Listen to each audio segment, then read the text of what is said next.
Natatapos man ang bawat taon at lumilipas ang panahon, ngunit ang mga dakilang kaganapan sa loob nito ay mananatili habang panahon. Ang taong 2023, taon na punong-puno ng mga himala, tanda't kababalaghan, taon ng di malilimutang pagdalaw at pagbagsak ng kaluwalhatian ng Diyos. Kaya naman, ating balikan ang mga kaganapang nagmarka sa buong taon sa Ministeryong Jesus is Our Shield Worldwide Ministries. Mula sa pinakaunang araw kung saan naganap ang unang dakilang gawain ng taong 2023 na may temang The Lord, He is God, ay patuloy na nagpamalas ang Diyos ng kanyang kadakilaan sa buong taon, lalo na nang magdiwang ang apostol ng Diyos, Apostol Renato D. Carillo, ng 37th spiritual birthday na may temang Thank you for giving your life to the Lord, kung saan mas hinayag ng Diyos ang kahalagahan ng buhay ng kanyang apostol. Naitayo naman ng Diyos ngayong taon ang mga Living Like Jesus End Time Financer of the Gospel nang maganap ang kauna-unahang Partners Conference na may temang Anointed to Get Wealth, kung saan napagpala nga ng lubos ang mga hinirang ng Diyos upang maging kabalikat ng mandato sa larangan ng pagkakaloob sa kanyang gawain, at ito nga ay tuloy-tuloy ng nagaganap isang beses sa isang buwan sa taong ito na may temang Financing of the Gospel. Buwan ng Marso naman nang maganap ang di makakalimutang Oras ng Himala 30th Living Like Jesus Anniversary sa lugar ng Araneta Coliseum na may temang His Glory Reveals, na tunay ngang nahayag ang kaluwalhatian at mga kamanghamangang mga himala ng Diyos sa lugar. Di mabilang na pamilya naman ang napagpala sa naganap na Living Like Jesus Family Camp 2023 na may temang Putting Your House in Order, na naganap nga sa lugar ng Forest Crest Nature Hotel and Resort, Tagaytay. Isang karanasan ding hindi makakalimutan ang Living Like Jesus Youth Corporate Prayer and Fasting para sa mga kabataan. Ito ay ang paghahanda sa naganap na walang katulad na Living Like Jesus Youth Camp 2023 kasabay ng ika-10 anibersaryo ng mga kabataan na may temang To the Ends of the Earth. Dito nga ay nagtayo ang Diyos ng mga Living Like Jesus Apostolic End Time Harvesters from the Philippines to the ends of the earth. Isang malaking pagpapala naman ang bawat pagdiriwang ng mga lingkod ng Diyos sa kanilang pag-iisang dibdib.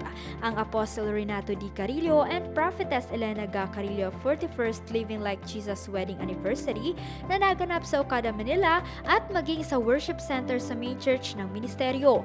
Dito nga ay kitang-kita ang pagiging ehemplo ng mga lingkod ng Diyos sa Body of Christ bilang mag-asawa.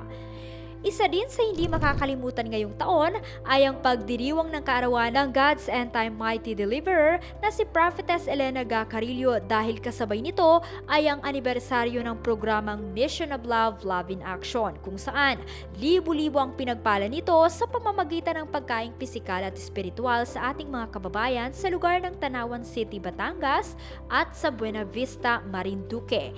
Hindi nga lamang nagligtas at nagpala ang Diyos, kundi siya ay naghayag din ng kanyang kapangyarihan sa pamamagitan ng mga himala ng kagalingan. Like Jesus naman ang tema ng Jesus is Our Shield Worldwide Ministries 34th Living Like Jesus Anniversary na ginanap sa isa sa lupang ipinangako ng Diyos, ang Jesus is Our Shield Worldwide Ministries, God's Dwelling Place. Dakila at kamanghamangang pagdalaw ng Diyos ang naganap dito, at ito ay sinunda ng makasaysayang Living Like Jesus Worldwide Prayer and Fasting na may temang The Fire of Apostolic Revival, na kung saan talaga namang nag-iwan ng marka sa taong 2023 sa ministeryo. Hindi rin makakalimutan ang 3 araw na pagdiriwang ng kaarawan ng founder, spiritual director ng Jesus is Our Shield Worldwide Ministries at God's End Time Prophet and Apostle na si Apostle Renato D. Carillo. Dahil sa kakaiba at walang katulad na pagdiriwang ng kanyang kaarawan, na kung saan naganap ang mga supernatural na bagay katulad ng mga himala, tanda't mga kababalaghan at dakilang pagdalaw ng Diyos. Sa pagdiriwang ng kaarawan ng apostol ng Diyos ay nagbigay ito ng dakilang regalo sa ating mga kababayan sa pamamagitan ng kagalingan, kalayaan, kaligtasan at pagpapala.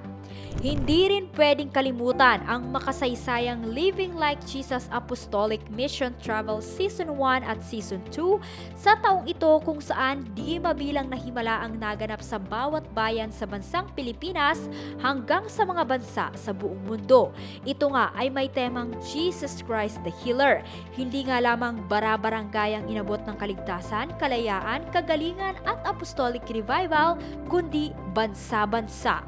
At sa darating na taon ay mas dakila, kamangha-mangha, kagila-gilalas at mga bagong bagay ang inaasahang ating masasaksihan at papangyarihin ng Diyos. Kaya naman, ihanda ang ating mga sarili sa taong 2024, taon ng panibagong dakilang karanasan sa ating Panginoon at mga kaganapan ng mga pangako't propesiya ng Diyos. Dakila nga ang katapatan ng Diyos sa ministeryong Jesus is Our Shield Worldwide Ministries.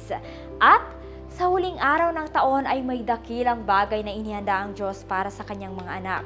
Ika nga, the best is saved for the last. Kaya naman, wag na wag itong papalagpasin. Ito ay ang Living Like Jesus Conference na may temang The Unprecedented and the Supernatural are Happening Now. Ito ay gaganapin sa darating na December 31, 2023 sa oras na alas 9 ng umaga hanggang alas 2 ng hapon sa main church ng Jesus is Our Shield Worldwide Ministries. Para sa iba pang impormasyon, maaaring bumisita at mag-iwan ng mensahe sa lahat ng official social media accounts ng ministeryong ito o kaya naman ay tumawag sa ating Living Like Jesus hotline na may numerong +632-88546-796. Dumalo, mag-imbita at magsama.